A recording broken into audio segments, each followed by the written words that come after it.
Punjab Kesari Navodaya times. मैं हूं आपके साथ संदेश औलख शर्मा। देखिए, आज के जो हमारे खास गेस्ट है ना, वो बहुत ही ज्यादा खास है। उनकी आवाज ऐसी है कि जो सर मेरे सीधा दिल में जाती है, और जब वो कोई किरदार निभाते हैं तो वो उसमें समा ही जाते हैं। बहुत ही टैलेंटेड है और हर किसी के फेवरेट हैं वो। तो चलिए, टाइम वेस्ट किए बगैर स्वागत करते हैं शरद केलकटा का। तो welcome to Punjab Kesari Navodaya Times. कैसे हैं आप? थैंक यू संदेश जी, बहुत अच्छा हूँ मैं। बहुत दिन बाद छुट्टी मिली है मुझे आज, तो मैं जरा रिलैक्स मोड में हूँ। तो कैसा लग रहा है? पहले तो ना, आपका जितना भी काम, उस पे तो मैं बहुत बहुत बाद में आऊंगी, खैर, क्योंकि आप तो हमेशा से मेरे पर्सनल फेवरेट रहे हैं। अरे थैंक यू। बहुत ही ज्यादा अच्छा लगता है आपकी आवाज सुन के, आपको स्क्रीन पर देख के बहुत अच्छा लगता है। और अगर हम बात करें ना द लेजेंड ऑफ हनुमान की, जी। तो हर कोई इसको एंजॉय करता है।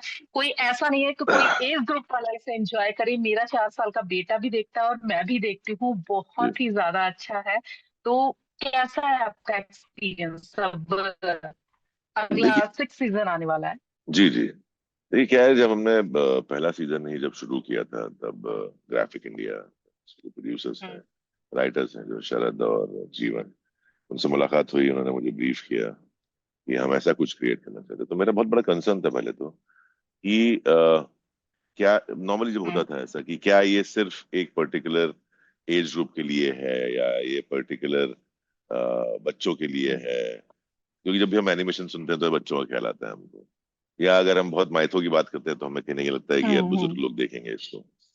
तो बोले नहीं नहीं, ये सारी एज ग्रुप के लिए है। और कहीं ना कहीं इसकी जो लिखावट, जो लिखाई है इसकी, वो इतनी सुंदर है और सहज, इतनी सिंपल भाषा में है ना, कि हर एक वर्ग का, हर एक उम्र का आदमी समझ सकता है। इसमें ऐसे कठिन नहीं है उसमें कि ये क्या बोला मम्मी टाइप को सवाल आएगा ऐसा। तो लिखाई इतनी अच्छी है उसकी, और बहुत एक्सप्लेनेटरी है हर हम्म। चीज में। दूसरा मेरा कंसर्न था कि इसका जो एनिमेशन होगा वो किस तरह का होगा, बिकॉज हिंदुस्तान में अगर हम एनिमेशन की बात करें तो मुझे नहीं लगता कि इससे बेहतरीन एनिमेशन किसी और शो में है। जो 3D, अगर हम 3D एनिमेशन की बात करें तो यस। बहुत बढ़िया एनिमेशन है। और बिकॉज उनका उनका विजन भी कुछ ऐसा ही था, तो कहीं ना कहीं वो दोनों प्रकार से संतुष्टि, तो लोग इसलिए एंजॉय करते हैं बिकॉज उनको विजुअल भी एक इंटरनेशनल स्टैंडर्ड का मिलता है। और कहीं ना कहीं जो लिखाई है और जो जितने भी आवाजें हैं उसकी, वो इंडस्ट्री के सारे बेहतरीन जो जितने भी एक्टर्स हैं या डबिंग एक्टर्स हैं उनसे करवाई गई है। तो कहीं ना कहीं वो पूरा प्रोसेस इतना चुन के किया गया है कि सभी वर्ग के और सभी उम्र के लोग उसको एंजॉय करें। अटक गए क्या ये हम? चीज तो बिल्कुल सही है, क्योंकि जो हाँ जी। एनिमेशन भी की गई है जो बहुत अच्छी है, और जी जी। जो लिखा गया है वो भी बहुत सिंपल है कि बच्चे भी नहीं पूछते, ये बात सच है। लेकिन फिर भी हम्म। जो रावण जैसा एक किरदार, उसको आवाज देना, वो कैसा एक्सपीरियंस था? कैसे आपने खुद को मेंटली उसके लिए स्पेशली तैयार किया? ये देखिए क्या है ना, रावण का किरदार, बिकॉज इसमें पहली बात तो ये है कि हम पहले डबिंग करते हैं, उसके बाद फिर एनिमेशन क्रिएट होता है। तो वो प्रोसेस ही खुद में बहुत इंटरेस्टिंग है कि हम डबिंग नहीं कर रहे होते, हम एक्टिंग कर रहे होते हैं उस वक्त, जितने भी हम्म। कलाकार हैं। क्योंकि कुछ रेफरेंस नहीं है, सामने कोई वीडियो नहीं है, सिर्फ आपके पास लाइंस है, और उसको पूरा वातावरण बना के स्टूडियो के अंदर आपको सामने आपके कौन सा किरदार होगा, उससे आप किस तरह बात करेंगे, या वो सब आपका एक खुद का खुद की सोच है, खुद का इमेजिनेशन है। तो वो प्रोसेस बहुत अच्छा है। तो जब भी रावण की बात आती है तो हम लोगों को ये बताते हैं कि यार कोई बुरा आदमी था, फॉर एग्जाम्पल। हम्म। कोई भी इंसान जब बुरा होता है ना, उसके आगे पीछे उसकी सोच, उसके अनुभव, उसकी जिंदगी के बहुत सारे पहलू को जानना बहुत जरूरी है। ये बहुत आज की काल में हम बहुत जल्दी लोगों को ये घोषित कर देते हैं कि ये बुरा है या ये अच्छा है। उनके पहलुओं पे अगर हम काम करें तो शायद वो सो कॉल्ड बुरा आदमी भी अच्छा आदमी बन सकता है, मेरा ये मानना होता है हमेशा। तो कहीं ना कहीं लोगों को इस बात से अवगत कराने की कोशिश है कि वो बुरा आदमी है, बट उसके अंदर भी जो सोच है उसकी वो कैसी है, वो क्यों ऐसा है, या उसके अंदर वो क्या बुरी चीज है जो उसे बहुत सारी बुरी चीजों को करने के लिए पुश कर रही है। तो इसलिए वो किरदार बहुत समझना, मतलब किरदार समझना बहुत जरूरी था। और इतना अच्छा लिखा है शरद और जीवन ने कि वो किसी भी कलाकार के लिए बहुत आसान है समझना। तो इसलिए कहीं ना कहीं रावण को करते वक्त मुझे बहुत मजा आता है, क्योंकि सिर्फ एक लीनियर रावण नहीं है वो, उसके बहुत सारे पहलू हैं, बहुत सारी चीजें हैं जो मैं भी नहीं जानता था। अच्छा, जब कोई सीन कैमरे के आगे शूट होता है तो उसमें तो टेक आता है, टेक ले लेते हैं, कोई मुश्किल लगता है उसकी रिहर्सल, तो जब ये डबिंग होती है, ऑडियो जाती है, तो उसके लिए आप कैसे टेक, कितने टेक बहुत ले टेक्स लेते हैं होते आप? हैं, बहुत टेक्स होते हैं, मतलब कैसे अगर तैयारी? जब तक संतुष्टि ना हो हम्म। तब तक टेक, जब तक डायरेक्टर हमारा राजीव जी हैं, जब तक वो ओके ना बोल रहे हैं तब तक हम करते रहते हैं। पर ऐसा होता बहुत कम है, बिकॉज अब क्योंकि अब 6 सीजन है, तो अब हम्म। सबको किरदार पता है, सब इतना कर चुके हैं, तो अब मुझे तकलीफ नहीं है। इनिशियली किसी भी शो में करो, आप ऑडियो करो या वीडियो करो, इनिशियली कुछ दिनों में वो टीदिंग इश्यूज होते हैं, जब आप किरदार समझते हैं, जो पिचिंग आपकी होती है, जो एक वो कहीं ना कहीं अलग जाती है, इमोशंस थोड़े वीक या स्ट्रांग हो सकते हैं। बट अब या तो 6 सीजन में हमको इतने 4 साल हो गए करते करते, तो कहीं ना कहीं अब तो पता है, अब तो आंख बंद करके कर लेते हैं जाके। अच्छा, आपको अपना वो, अगर टाइम याद करो जब आपने पहली बार कैमरा फेस किया था, जी। तो वो याद करके अब कैसा लगता है आपको? जी, मैं बहुत पहले मुझे पहली बार।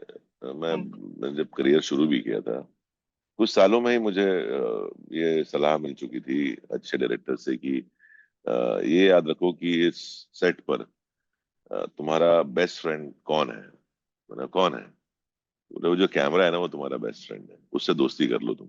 हम्म। तो कहीं ना कहीं मैंने उस कैमरे से दोस्ती कर ली, तो वो दोस्ती बहुत काम आती है आपके आगे।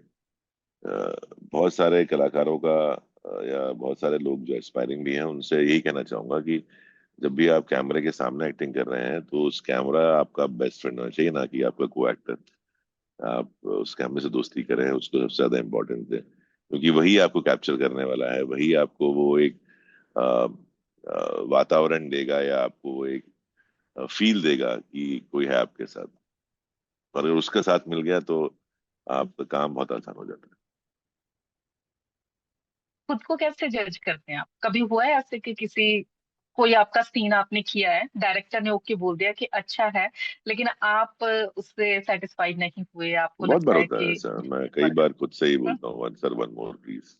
बिकॉज क्या होता है कि मैं बहुत सालों से, बहुत याद भी नहीं मुझे कब से, मैं सीन करने के बाद मैं मॉनिटर पे देखने नहीं जाता कि कैसा सीन शूट हुआ है। मैं देखता ही नहीं मॉनिटर, क्योंकि मेरा काम नहीं है, वो काम डायरेक्टर साहब का है, जो सीन शूट कर रहे हैं। अगर उनको अच्छा लगा, बिकॉज फिल्म उनकी है या शो उनका है, उनको अच्छा लगा तो जो उनको अच्छा लगेगा वही काम आएगा, मेरे अच्छे लगने से कुछ मतलब नहीं है उसका। हाँ, कभी कभी लगता है कि हाँ कुछ गलतियां हुई हैं यार, एक कुछ सोच आती है सडनली कि नहीं यार, इसको ऐसे भी कर सकते हैं, तो मैं रिक्वेस्ट करता हूँ कि क्या मैं एक और कर सकता हूँ शॉट। मैं कभी ना पुश करता हूँ ना कुछ, उन्होंने बोल दिया अगर ओके है तो फिर ओके है। मुझे लगता है कहीं ना कहीं कि यार ये थोड़ा कुछ और वेरिएशन कर सकते हैं इसके अंदर, या कुछ इम्प्रोवाइजेशन कर सकते हैं, तो मैं एक रिक्वेस्ट करता हूँ, अदरवाइज मैं ज्यादा उस क्षेत्र में बीच में पड़ता नहीं हूँ डायरेक्टर। और मुझे अच्छा, वो आपकी आदत नहीं है आवाज मॉनिटर पे बहुत। जाके, और हाँ। मुझे आदत नहीं है मॉनिटर पे जाके सीन देख के ये ऐसा क्यों है सर, एक और करने के, मैं वो करता नहीं हूँ, मेरा काम नहीं है वो। डायरेक्टर ने ओके बोल दिया तो ओके। हाँ, उनका साथ डीओपी बैठे हैं, आपके डायरेक्टर बैठे हैं, उन्होंने देख लिया है, उनको अच्छा लगा है, मैं कौन होता हूँ बोलने वाला उस।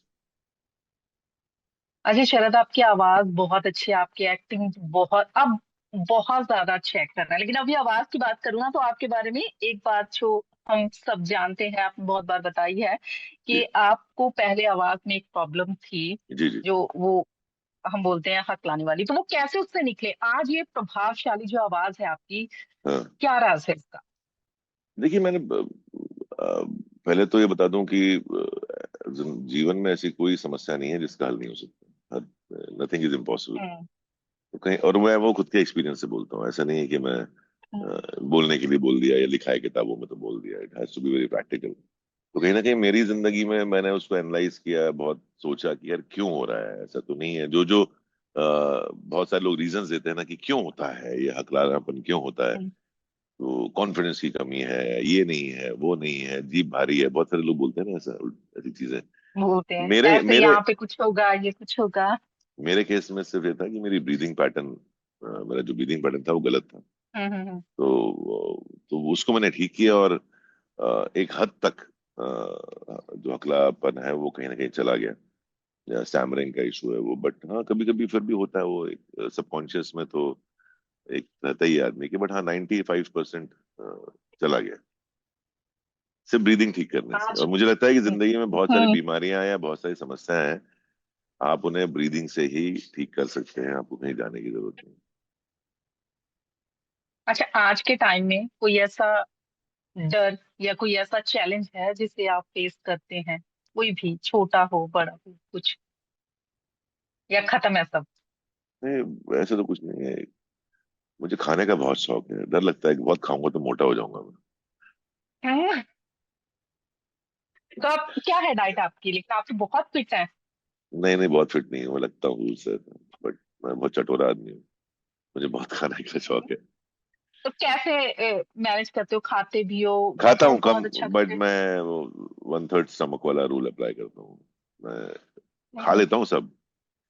बस अगर आपके सामने काजू कतली है तो लोग शायद 4 खा लेंगे, मैं वो चौथा ही खाऊंगा उसमें से, इतना बाइट लेके बस हो गया। क्योंकि मतलब क्रेविंग मोस्टली मारने वाला काम। मोस्टली जो कनेक्शन है वो आपकी जबान का है, आपका हम्म। पेट का नहीं है। ये जबान जो कम वक्त है वो आपसे स्वाद चाहती है। तो उसको उतने से भी सेटिस्फेक्शन मिल सकता है, वो पेट कम वक्त है जो आपसे क्वांटिटी मांगता है। तो मैं पेट को बोलता हूँ तो चुप रहे, जबान को संतुष्ट कर लूं पहले, बस तो इतना खा लेता हूँ, ज्यादा नहीं खाता। क्योंकि बहुत सारे एक्टर्स का तो बताते हैं कि उन्होंने बहुत बहुत सालों तक बहुत सारी चीजें नहीं खाई है, तो ये मैंने आपका एक जवाब मुझे अच्छा भी लगा कि थोड़ा सा खा लो, क्रेविंग मर जाएगी। नहीं नहीं, उनकी बॉडी भी अच्छी है यार, मैं मतलब मैं नहीं कर सकता नहीं, त्याग आप तो उतना। अच्छे हो, आप तो नहीं नहीं, बहुत फिट हो। नहीं नहीं, जो 6 पैक वाले हैं, मैं उतना त्याग नहीं कर सकता, जिनके ऐसे ऐसे गाल होते हैं जो ऐसे जॉ लाइन होती है, मैं नहीं कर सकता उसे। मैं शौकीन आदमी हूँ, और एक ही जिंदगी है, खा लो। अच्छा कम शरद, खाओ। आपका फैन बेस बहुत अच्छा है, बहुत लोग आपको बहुत प्यार करते हैं, जी। आपके हर किरदार को, हर चीज को, है ना? जी। तो आप इस आपके अकॉर्डिंग ये जो सक्सेस है, सफलता है, उसकी डेफिनेशन क्या है? देखिए, डेफिनेशन यही है कि आप अ, आपके जो ऑडियंस है, जो व्यूअर्स हैं, वो हम्म। संतुष्ट रहें। और एज ए अभिनेता आप कभी संतुष्ट ना हो, यही डेफिनेशन है सक्सेस। अच्छा, एक सवाल ना, जब द लेजेंड ऑफ हनुमान मेरा बेटा बहुत रिपीट मोड पे देखता है उसे, अब भी स्टार्टिंग से जैसे सारे देख लिए ना, उसे तो फिर भी वापस शुरू दोबारा हो से गया देखता है। है, बहुत देखता है। हाँ। तो वो हमेशा ना मुझसे यही पूछता है, रावण के कब राम जी तीर मार देंगे, कब राम हाँ, जी रावण के तीर मार देंगे, तो कब मारेंगे तीर? ये मैं भी पूछ रहा हूँ, मुझे बता नहीं रहे लोग।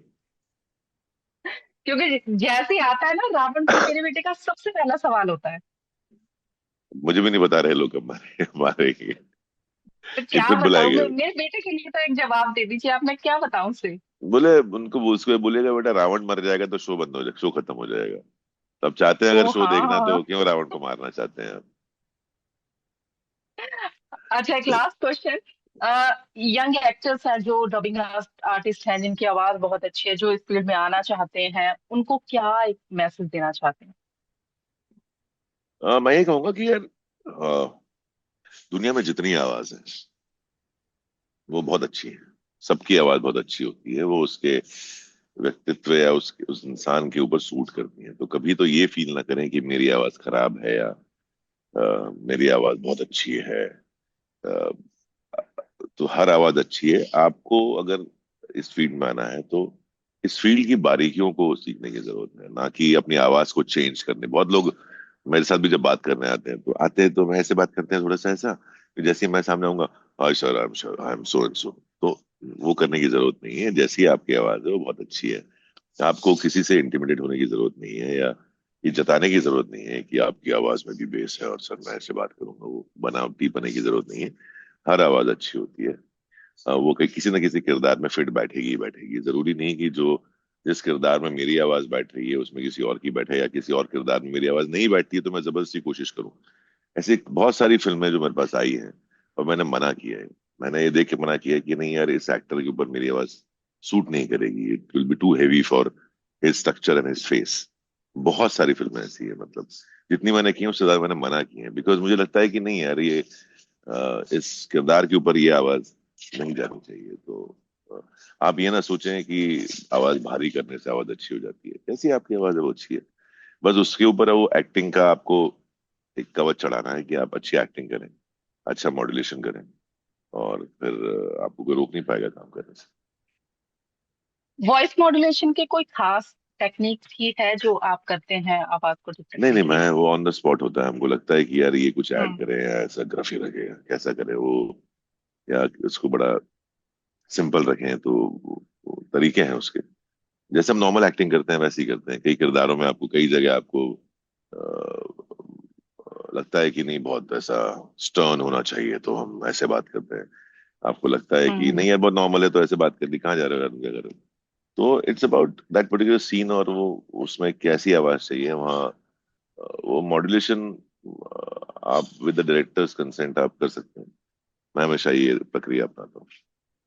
तो कई बार रावण में भी देखा अच्छा होगा आपने, दिलेश। कई बार चिल्लाता है, कई बार हम्म। वो खुद से बात बहुत करता है रावण, आप देखेंगे शो तो वो खुद से बहुत बात करता है, मेरे पुत्र को इस तरह। वो जब खुद से बात करे तो जोर से तो बात करेगा नहीं ना, क्योंकि खुद को ही हम्म। सुननी है तो।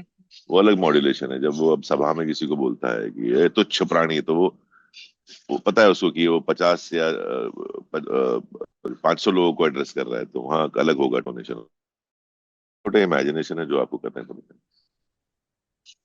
जी। तो अच्छा, द लेजेंड ऑफ हनुमान के अलावा कौन कौन से नए प्रोजेक्ट्स हैं जो इस साल आपकी नई मूवीज या सीरीज देखने को मिलेंगी? नहीं, मैं ही मतलब ऐसे लोगों के ताने सुन सुन के थक गया हूँ कि यार क्या हर महीने कुछ करोगे क्या, मतलब कितना काम करोगे ऐसा तो। क्योंकि दिसंबर जनवरी फरवरी 3 चीजें तो आ गई मेरी। एक तो भी हम्म। हॉटस्टार पे ही आई है दिल दोस्ती और डॉग्स, तो अभी थोड़ा सा ब्रेक है। मैं आएगी तो थोड़ा सा ऐसा लोगों की नजर ना लग जाए मुझे। नहीं लगेगी क्योंकि आपको देखना चाहते हैं। आपको लोग तो बहुत इसलिए प्यार करते हैं और आपको कंटिन्यूअसली देखना चाहते हैं। बहुत बहुत धन्यवाद उन सब लोगों का जिन्होंने इतना प्यार दिया, इतने सालों से देते आ रहे हैं, तो it's been lovely. Thank you so much Sharad, बहुत अच्छा लगा आपसे बात थैंक यू करके। Thank Sandesh you ji, so thank much. You. Thank you.